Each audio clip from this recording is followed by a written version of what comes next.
Hello champions, कैसे आप सभी लोग? आई होप आप सभी अच्छे होंगे। आज मैं आपको बायोमोलिक्यूल चैप्टर के बारे में बताता हूं, क्या क्या इंपॉर्टेंट है और भैया वो करना पड़ेगा। देखो, ये ऐसा चैप्टर है जो सही से बोलूं तो जेईई मेंस में सिर्फ एनसीईआरटी बेस्ड ही पूछता है। जितनी लाइनें लिखी हैं सब कुछ पूछता है। तो यार बड़ी दिक्कत ये हो रखी, मैं छांट रहा था तो मुझे लगा कि क्या चीजें ऐसी हैं जो सबसे ज्यादा पूछी जाती हैं, तो मैं वो करवा देता हूं कि जो सबसे ज्यादा पूछी जाएंगी या कहो कि पूछी ही जाएंगी।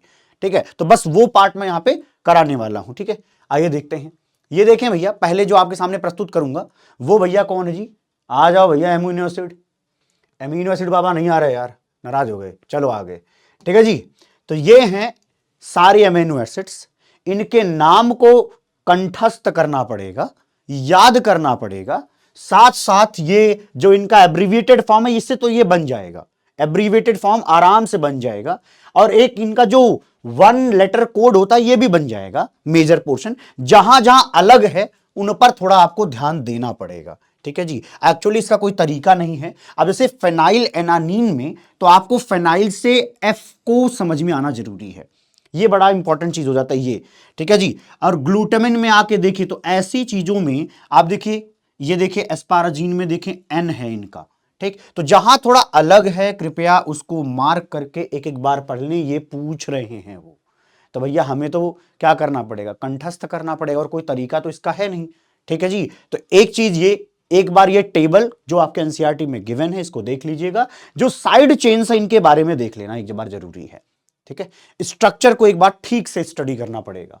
और ये रही बाकी चीजें जो बची हुई हैं। ठीक है, तो अब आते हैं कुछ की क्या याद करवा सकता हूं मैं, कुछ इसमें से क्या याद कर सकते हैं। देखो पहले तो देखो ये सब पूछेंगे, वो माल्टोज पूछेंगे, अगली चीज तुमसे पूछेंगे उसको छोड़ते जाना। ये देखो पहले माल्टोज पूछेंगे, सुक्रोज पूछेंगे, और इसके बाद देखें लैक्टोज पूछेंगे कि किनके मिलाने से भाई साहब ये लोग पैदा होते हैं, बनते हैं। ग्लाइकोसिडिक लिंकेज किन कार्बन्स के बीच में होती है, उनकी नंबरिंग पूछेंगे, और इनके बारे में पूछेंगे कि कौन कौन से मोनोमर मिल रहे हैं।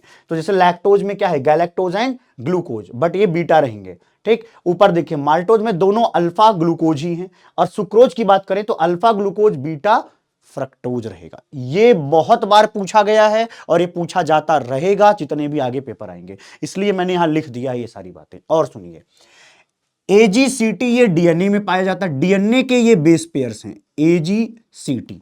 एडेनिन ग्वानिन पढ़ा है ना, थायमिन है ना। ये देखो सी से साइटोसिन, और आर से वही आरएनए में क्या होगा, एजीसीटी की जगह पर सीयू हो जाता है। अब हम ना भूल जाते हैं पेपर में, हमें याद ही नहीं आता कि कब टी है कब यू है। तो उसको याद करने का एक तरीका थोड़ा सा इस तरीके से ले सकते हो कि देखिए कि एक लड़की है, इनका नाम है नेहा। वो क्या कर रही है जी, नेहा ने कहा राहुल से, नेहा ने राहुल से कहा देखो ऐसी लड़की जो है कहीं जॉब करती है, अभी लड़का घर पे बैठा हुआ था, उसको भी जाना होगा लेकिन अभी अभी बैठा हुआ है। तो लड़की जो है जा रही है, वो क्या कह रही है नेहा से, नेहा कह रही है राहुल से AGCU की, मतलब होता ना कि मिलते हैं, अभी तो जा रही हूं बाद में मिलते हैं। अच्छा जी, समझ गए ना। अब फिर थोड़ा वापस आती है घूम करके, क्या कहती है कि AGCT देख लेना। क्या, AGCT देख लेना। उसने क्या किया भैया, दाल चढ़ा दिया है, तो उसने बोला कि सीटी आएगी उसको सीटी देख लेना। तो इससे याद करो कि भैया AGCT देख लेना मतलब डीएनए, और नेहा ने राहुल से कहा AGCU, और मैं कह रहा हूं सिर्फ यही बात बहुत काम की हो जाती है, ये छोटी सी बात, और पेपर में ये पूछा जा रहा है। तो आना है तो भैया पढ़ना तो पड़ेगा। अब बताइए बेस पेयर्स आप पढ़ते हैं ना, बेस पेयर्स, तो जो एजी है एडेनिन एंड ग्वानिन, वहां प्यूरिन रहता है, प्यूरिन बेस बोलते हैं। ठीक है जी, CUT कट में क्या है, AG कट, तो कट में क्या है, पिरिमिडीन रहता है। समझाता हूं क्या है प्यूरिन, क्या है पिरिमिडीन, है ना। इसको थोड़ी देर के लिए छोड़ेंगे, यहां देखेंगे, देखना भैया ये एडेनिन में क्या होगा, एक 5 मेंबर है, एक 6 मेंबर, एक 5 मेंबर एक 6 मेंबर। ठीक, लेकिन जो पिरिमिडीन है कट, वहां पे क्या है देखें, ये यहां पे देखो खाली 6 मेंबर 6 मेंबर 6 मेंबर रिंग्स हैं। ठीक, तो इस तरीके से इनका अंतर ढूंढो। और एक बात जो बड़ी इंपॉर्टेंट है, इसीलिए मैं इसको लिख करके भी लाया हूं कि ये भैया सारे स्ट्रक्चर खोपड़ी में याद होने जरूरी है, सारे स्ट्रक्चर खोपड़ी में याद होने जरूरी। मुझे पता है तकलीफ होती है इसमें, लेकिन बार बार बना करके ही प्रैक्टिस हो सकती है। देखने पे पता चलेगा कि इनमें इनमें क्या अंतर है। ठीक है, इनमें दोनों में अंतर देखोगे तो तुम्हें खाली समझ में आएगा कि C डबल बॉन्ड O और NH2 का अंतर है। मतलब इन्हीं के, यहां देखो प्लेस उल्टा कर दिया है, यहां बस आपके एडेनिन में C डबल बॉन्ड O नहीं होता। और ये इस वाले में आओगे तो NH2 यहां मिलेगा, ठीक है जी। तो ये हो गया ये भाई साहब। लेकिन इनमें देखो जहां T और U है, जहां पे T और U है, जो जिसमें से U कहां पाया जाता है RNA में, T कहां पाया जाता है DNA में, ठीक है। दोनों में देखो ऐसा C डबल बॉन्ड हो, C डबल बॉन्ड हो, C डबल बॉन्ड हो, C डबल बॉन्ड हो, ये मिलता है, ठीक है।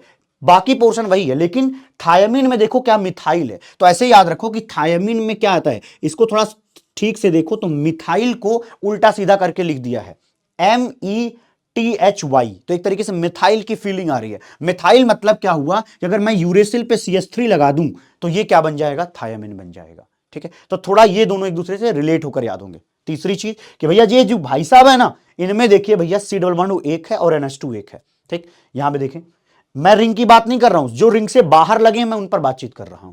तो भैया ये एक बार ध्यान से देखना पड़ेगा, ठीक है। प्यूरिन किसको बोलते हैं, जहां पे एक इस तरीके का बेस पेयर हो, ये वाला और ये, मतलब दो रिंग के कंबाइंड होने पर। पिरिमिडीन नाम बड़ा है, नाम बड़े और दर्शन छोटे, नाम है पिरिमिडीन बेस, लेकिन देखो एक ही रिंग है, एक ही रिंग है, एक ही रिंग है। प्यूरिन में दो रिंग होती हैं, इनके पोजीशंस बड़े काम के हैं भैया जी। अच्छा, अब ये जो मैंने लिखा ये अमीनो एसिड्स का है। क्या है अमीनो एसिड्स का, पीवीटी टिम हॉल, एक मिनट भैया वापस आ जाइए। पीवीटी टिम हॉल, इससे हम इसेंशियल अमीनो एसिड्स याद करते हैं। इसेंशियल अमीनो एसिड्स जो हमारी डाइट में होना जरूरी है, जिसको हमें खाना है जी, ठीक है जी। तो पीवीटी टिम हॉल में जब आप टी से देखोगे ना, तो टी से तीन चीजें मिलेंगी, बट याद रखना इनमें जो है टायरोसिन नहीं है। क्या, टायरोसिन नहीं है, ठीक है। अब पीवीटी टिम हॉल क्या है कि ये मान लो कोई आदमी है, ठीक है। अब इतना बड़ा तो कोई आदमी नहीं होगा पीवीटी टिम हॉल नाम का, लेकिन ऐसे समझ लो कि वो जो है कभी टायर नहीं होता, हमेशा आर्ग्यू करता रहता है। सुनिएगा, है ना, नेवर टायर्ड, ऑलवेज आर्ग्यू। तो इसमें जो ए है ये क्या बता रहा है, आर्जिनिन के लिए बता रहा है, ध्यान रखिएगा, ठीक है जी। ये ए आर्जिनिन के लिए बता रहा है, नहीं तो आप कहीं एस्पाराजीन या समथिंग कुछ और लिख दो। तो ये भाई साहब मान लो एक इंसान है, तो वो क्या करते रहते हैं, ये आर्ग्यू करते रहते हैं, मतलब ए फॉर आर्ग्यू हो जाएगा। और लेकिन वो टायर्ड नहीं होते, आर्ग्यू करते हैं लेकिन थकते ही नहीं है। तो नॉट टायर्ड का मतलब टायर, टायरोसिन। तो ये जो दो टी हैं वो टायरोसिन नहीं है। ये इसेंशियल अमीनो एसिड याद रखने पड़ते हैं। ये देखो बड़ा पूछा जाता है कि अमीनो एसिड जो कि एरोमेटिक चेन रखते हैं वो ये रहे भैया, तीन नाम, फेनाइलएलानिन, टायरोसिन, ट्रिप्टोफैन। अब अगली बात करें तो यहां पे जहां सल्फर प्रेजेंट है, मेथियोनिन एंड सिस्टीन, ठीक है जी। तो ये बातें हैं जो भैया खोपड़ी में रखनी पड़ती है। इस चैप्टर का नेचर अब क्या कर सकते हैं, इस चैप्टर का नेचर ऐसा, वो आपको रटवाना चाहते हैं। ये विटामिन का जो भैया जी ये है ना डिफिशियंसी के बाद क्या रोग होता है, ये कंठस्थ होना जरूरी है। ये और ये पूरी तरह से कंठस्थ होना जरूरी है। विटामिन के बारे में पिछली बार पूछा गया था, ए बी, तो ये सब बहुत फेमस है, ये आते ही रहते हैं भैया। इसमें टीचर का बहुत बड़ा रोल देखो नहीं होता है, होता तो जरूर निभाया जाता है ना। चलिए ये ऐसे क्वेश्चन को अटेम्प्ट करिएगा, एक बार देख लें आप, एक बार इसको अटेम्प्ट करके बताइएगा कि क्या जवाब आएगा। पहला क्वेश्चन ये दे देता हूं, ठीक है। वैसे मैंने जवाब अच्छा दे ही दिया है, लैक्टोज है यहाँ पे, ठीक है। यहां पर भी आप ये देखिए बेसिक रिएक्शन जो आप जानते हैं कि रेड फास्फोरस ग्लूकोज के साथ रिएक्शन करेगा तो क्या होता है, हाइड्रोकार्बन की चेन आती है, तो यहां से हाइड्रोकार्बन की चेन एनेक्सिन हो जाएगा। इस तरीके से ब्रोमीन वाटर से रिएक्शन कराएं तो केवल एल्डिहाइड पर रिएक्शन होगा और वो ग्लूकोनिक एसिड बना देगा।